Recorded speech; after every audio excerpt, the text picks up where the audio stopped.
साबुदाण्याची पुरी बाहेरून कुरकुरीत व आतून मऊसूत कशी करायची हे पाहूया. तुमचे उज्ज्वला मांजरेकर चॅनेलवर मनापासून स्वागत. साबुदाण्याच्या पुरीची ही रेसिपी सर्व बारकाव्यासहित दाखवली आहे. उपवासालाच नव्हे तर संध्याकाळी स्नॅक्सला देखील तुम्ही साबुदाणा पुरी एन्जॉय करू शकता. आवडले तर लाईक, शेअर, सबस्क्राईब नक्की करा. Join me in my kitchen venture. सुरू करूया. एका बाउलवर एक चाळण ठेवा. या चाळणीवर एक मोठी वाटी कापून मोठी साबुदाणे घाला. साबुदाण्यावर पाणी घालून हाताने साबुदाणे व्यवस्थित चोळून धुवून घ्या. साबुदाणे व्यवस्थित चोळून धुवून घ्यायचे आहेत. चाळणीतून जे पांढरे पाणी बाहेर पडेल ते फेकून द्या. चाळणीतील धुतलेले साबुदाणे व्यवस्थित निथळून एका भांड्यात काढून घ्या. सर्व निथळलेले साबुदाणे एका भांड्यात आपण काढून घ्यायचे आहेत. या साबुदाण्यावर आता साबुदाणे भिजतील एवढेच पाणी घाला. साबुदाण्यांच्या लेवल एवढेच पाणी घालायचे आहे. आता हे भांडे झाकून साबुदाणे रात्रभर भिजत ठेवा. दुसऱ्या दिवशी जेव्हा तुम्ही पाहाल तेव्हा तुम्हाला भिजलेले साबुदाणे हे असे दिसतील. आता हे साबुदाणे एकमेकांपासून हातानेच मोकळे करा. जर तळाला चिकटले असतील तर देखील हातानेच मोकळे करा. व्यवस्थित पाणी घालून भिजवले की हे साबुदाणे छान मोकळे होतात. हे आता बाजूला ठेवून द्या. एका ताटात 6 उकडलेले बटाटे घेऊन ते हाताने कुस्करून घ्या. हाताने व्यवस्थित कुस्करून घ्यायचे आहेत. बटाट्याच्या फोडी या कुस्करलेल्या लगद्यात राहता कामा नयेत. बटाटे छानपैकी कुस्करून झाल्यानंतर कुस्करलेल्या बटाट्याचा लगदा ज्या वाटीने आपण साबुदाणे घेतले त्याच वाटीत घालून घ्यायचा. आपल्याला एक वाटी कापून बटाट्याचा हा कुस्करलेला लगदा घ्यायचा आहे. आता हा बटाट्याचा कुस्करलेला लगदा त्याच थाळ्यात उपडी करून घ्या. आता यावर तीच वाटी घेऊन 2 वाट्या कापून भिजवलेला व मोकळा केलेला साबुदाणा घाला.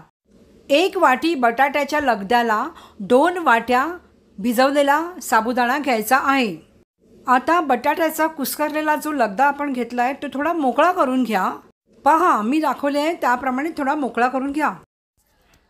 आता यात अर्धी वाटी कुटलेले शेंगदाणे घाला. 1 चमचा जिरे घाला. त्यानंतर तिखटाच्या आवडीप्रमाणे बारीक कापलेल्या मिरच्या घाला.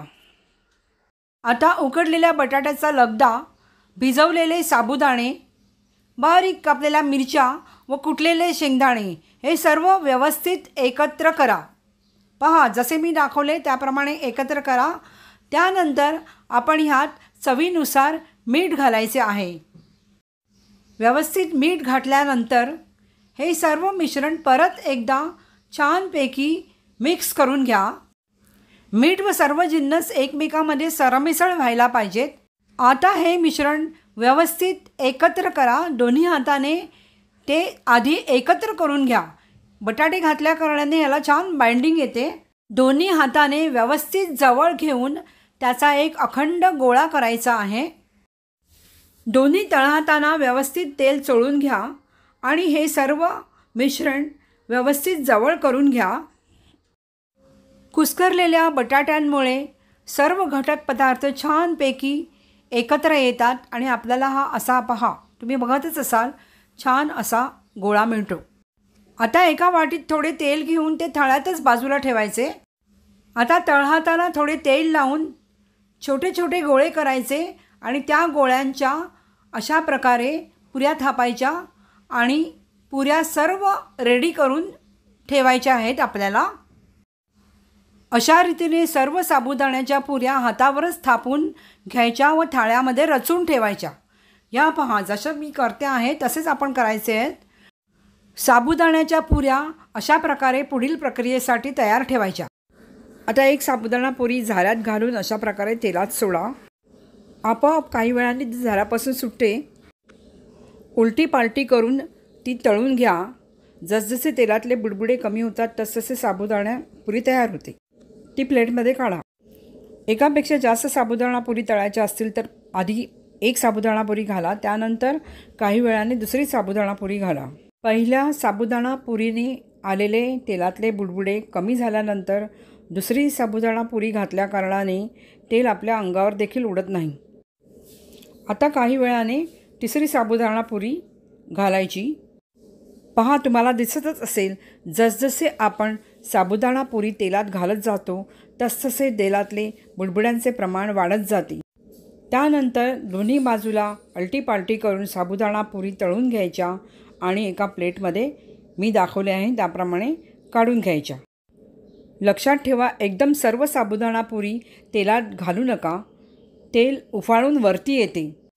त्यामुळे मी जसे दाखवले आहे त्याप्रमाणे एक एक साबुदाणा पुरी थोड्या थोड्या अंतराने घाला व अलटीपालटी करून व्यवस्थित तळून घ्या. साबुदाणा पुरी तळण्याचे हे एक टेक्निक आहे, त्यामुळे आपल्या अंगावर तेल देखील उडत नाही. साबुदाणा पुरी टाकली की असंख्य बुडबुडे तेलात येतात आणि जसजसे बुडबुडे कमी होत जातात तसतसे साबुदाणा पुरी तळली जात आहे हे कन्फर्म होत जाते आणि त्यानंतर आपण ती साबुदाणा पुरी बाहेर काढायची. घरची कढई ही छोटी असते आणि साबुदाणा पुऱ्या या मोठ्या असतात आकाराने. त्यामुळे एकदम जर 3-4 साबुदाणा पुऱ्या तेलामध्ये घातल्या तर अशा रीतीने पहा, तुम्ही बघतच असाल, तेल अगदी उफाळून वरती येते. हे थोडे डेंजरस देखील असू शकते, त्यामुळे तुम्ही काळजी घ्या. जसजसे तेलातले बुडबुडे कमी होत जातात तसतसे साबुदाणा पुऱ्या तळल्या जातात आणि मग आपण समजायचे की आपल्या साबुदाणा पुऱ्या रेडी होत आहेत. हे पहा अशा. मग त्या लगेच प्लेटमध्ये काढून घ्यायच्या. अशा रीतीने मी सांगितलेल्या टिप्स अवलंबून छानपैकी साबुदाणा पुऱ्या तळून घ्या. तुमच्या अंगावर तेल अजिबात उडणार नाही. तेल चांगलेच गरम झाले की थोडा गॅस कमी करा.